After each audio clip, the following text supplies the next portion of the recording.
The Philippine peso has a long and interesting history. It started as simple barter tokens featuring Javanese letters, then changed to banknotes written in Spanish, and later in English. Finally, it became the Filipino peso we know today. These changes were caused by political events, cultural shifts, and historical happenings. To understand the peso's story, we must look back at the Philippines' past.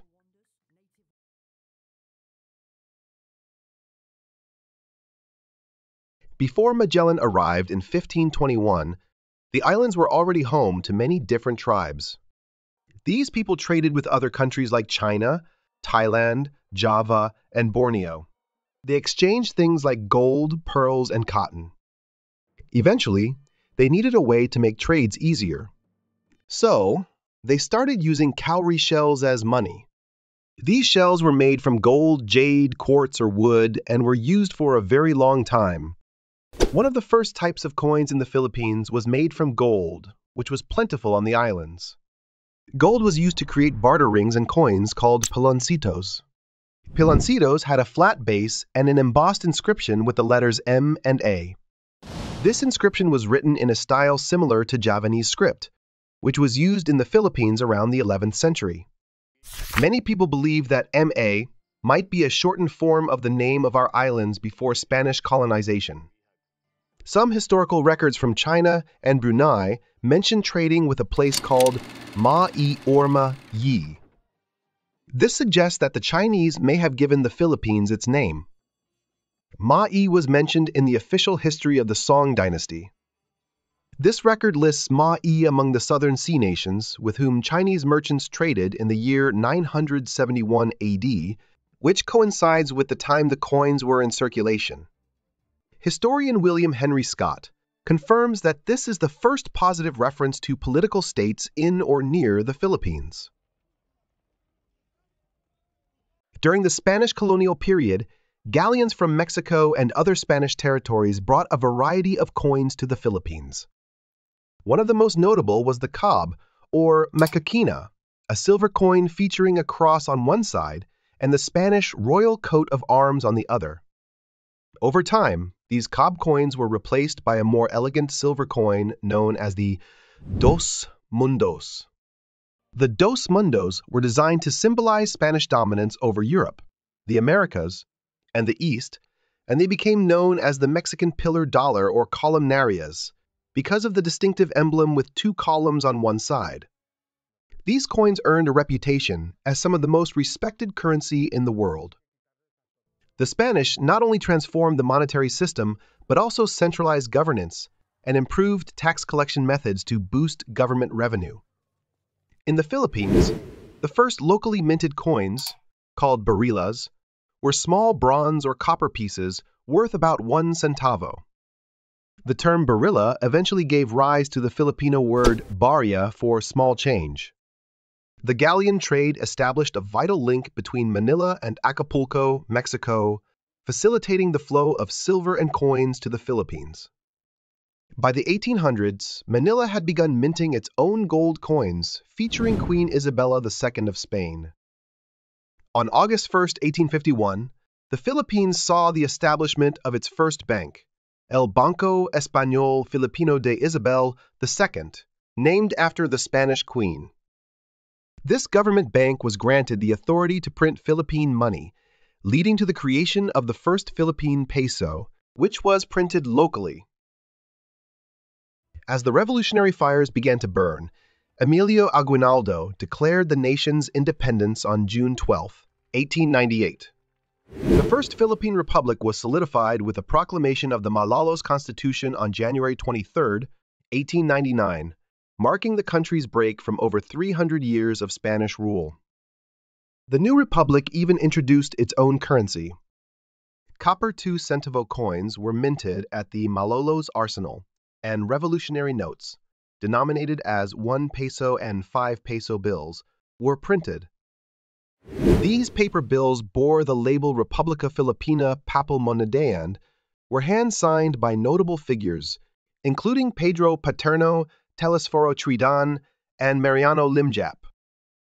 However, the hope for a lasting republic was brief.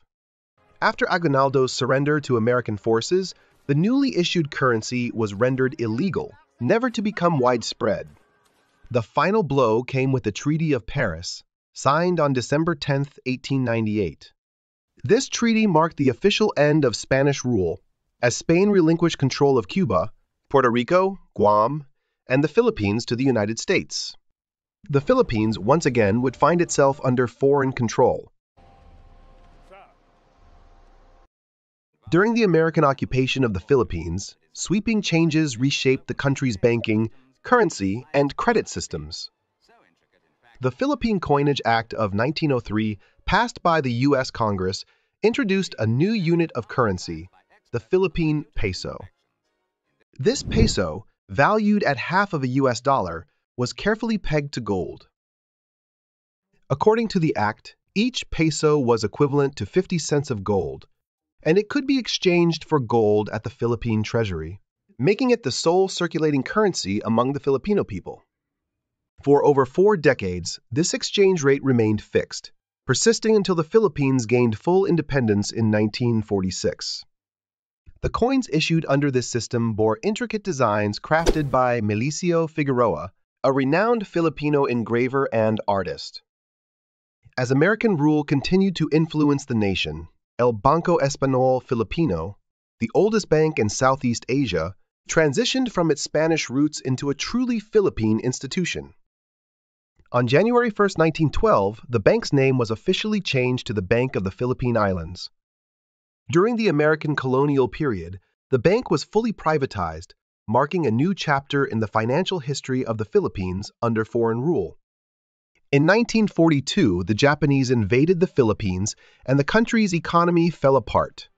The money system changed again, and during this time, 2 kinds of notes were used. The first were guerrilla notes, also called resistance currencies. These were printed in small amounts, like 2 pesos, by different provinces or even towns. These notes were a sign of resistance against the Japanese. The second type were the war notes issued by the Japanese occupation forces. These were printed in large amounts, starting with 100 pesos and later 500 pesos. Since these notes had no real value, Filipinos nicknamed them Mickey Mouse money, comparing them to play money.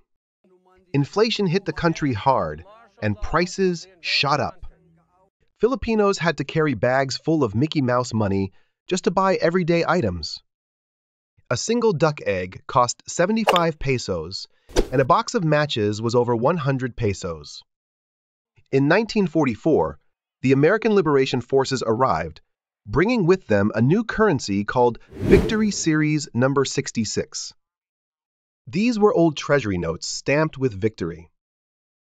Finally, in 1946, the Philippines gained independence from the U.S.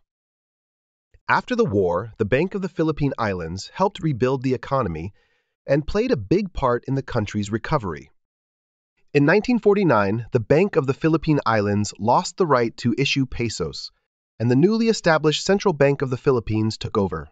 The first post-war currencies were the English series notes and newly minted coins.